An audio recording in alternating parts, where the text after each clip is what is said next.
Good day, everyone. Sa araw na ito, ang tatalakayin po natin ay week 4 ng lesson po natin about compassion or pagiging makatao.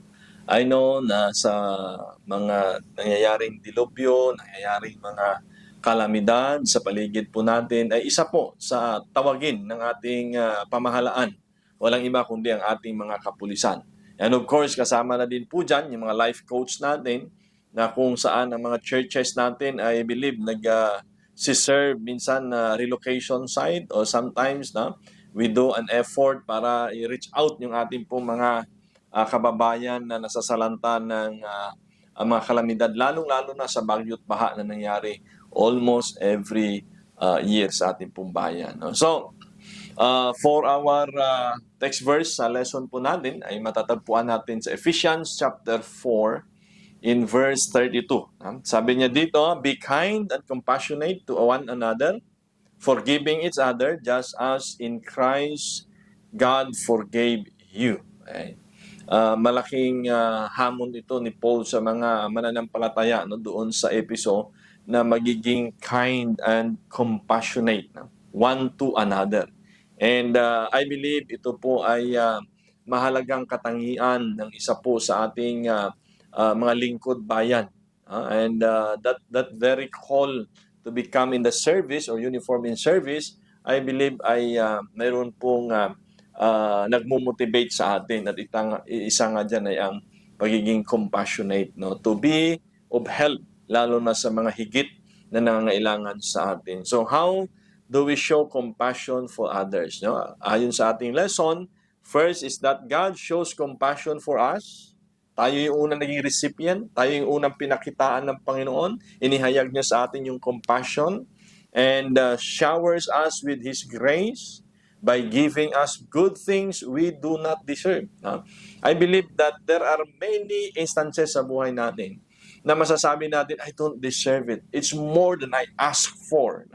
So ganun ang ating Panginoon. Bilang Ama, bilang Diyos natin siya, okay?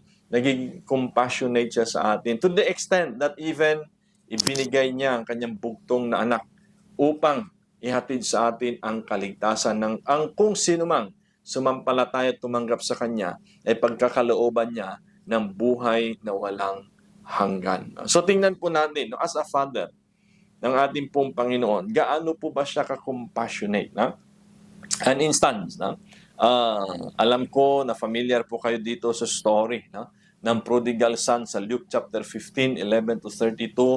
Hiningi niya yung kanyang mana at siya'y nabuhay ng nagpasasa sa kanyang minana until such time na ito ay naubos na at wala ng kaibigan na kumakalinga sa kanya at bumalik siya sa tahanan ng kanyang ama, and right there and then the father embraced him. Okay?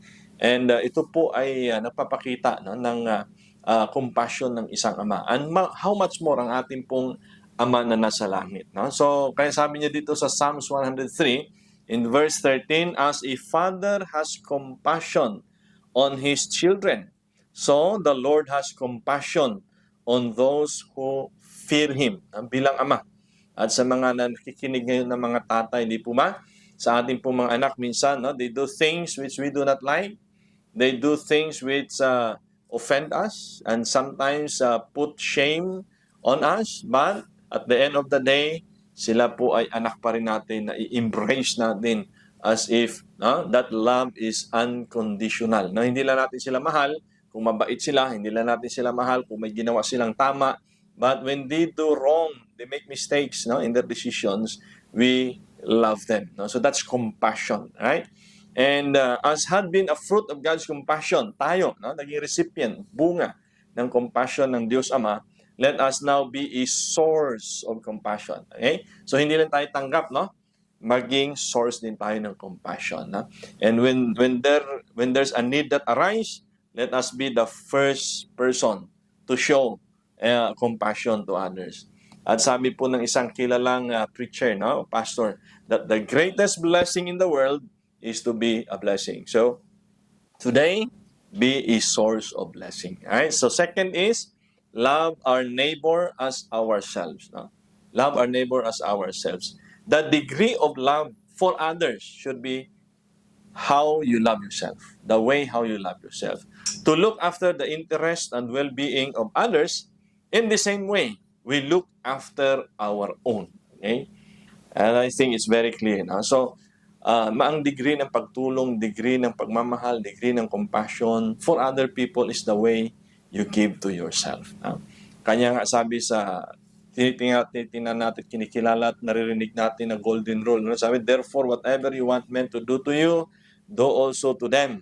Or rather, kung anong gusto mong gawin ng kapwa mo sa'yo, gawin mo muna sa kanila. Di po baga. No? And of course, another thing is to comfort those who are in trouble. Okay? Marami po sa paligid natin that sometimes naging kalos na tayo, hindi na natin napapansin yung mga mas nangangailangan sa atin. But if we just open our mind and our compassion, marami po tayong matutulungan. So sometimes the best way to comfort someone is just to be near them. Di po ba? I believe na experience nyo yan na hindi naman kinakailangan marami kang dala, marami kang ibibigay.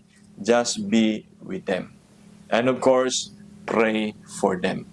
Sapagkat sabi po sa James 5:16, the effectual fervent prayers of the righteous man avail it much. Okay? Prayer is very important. And lastly, a words of encouragement. So I hope that our words not only to condemn, not to judge, but rather let us be the source of encouragement to our people, to our family, to our spouse, and to the community that we serve. Thank you, and God bless.